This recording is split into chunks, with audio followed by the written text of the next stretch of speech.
किसान की कहानी, धरती का सच्चा बेटा। एक प्रेरणादायक दीर्घ कथा।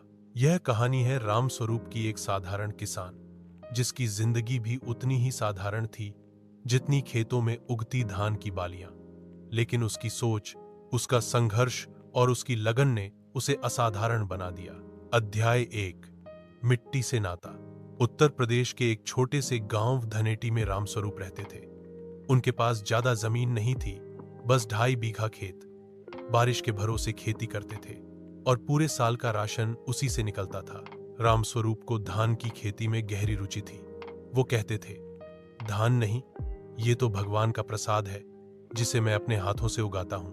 उनका बेटा शहर में पढ़ रहा था और पत्नी घर की देखरेख करती थी। अध्याय 2, संघर्ष की शुरुआत। एक साल गांव में बहुत कम बारिश हुई। खेत सूख गए, नहरें भी खाली। गांव के लोग शहर की ओर पलायन करने लगे। रामस्वरूप के कई रिश्तेदारों ने भी काम धंधे के लिए शहर की ओर रुख कर लिया। लोगों ने रामस्वरूप से कहा, अब क्या खेत जोतोगे, छोड़ो ये खेती, कुछ और काम करो। लेकिन रामस्वरूप ने हार नहीं मानी। उन्होंने खेत को खाली छोड़ने से इनकार कर दिया। अध्याय 3, बदलाव की बीज बोई। रामस्वरूप ने पास के कृषि विभाग से संपर्क किया। वहां से उन्होंने जल संरक्षण और कम पानी में धान उगाने की नई विधियां सीखी, जैसे SRI और ड्रिप इरिगेशन।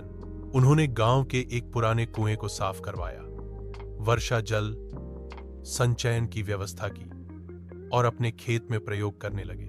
गांव के लोग हंसते थे, पर रामस्वरूप ने ध्यान नहीं दिया।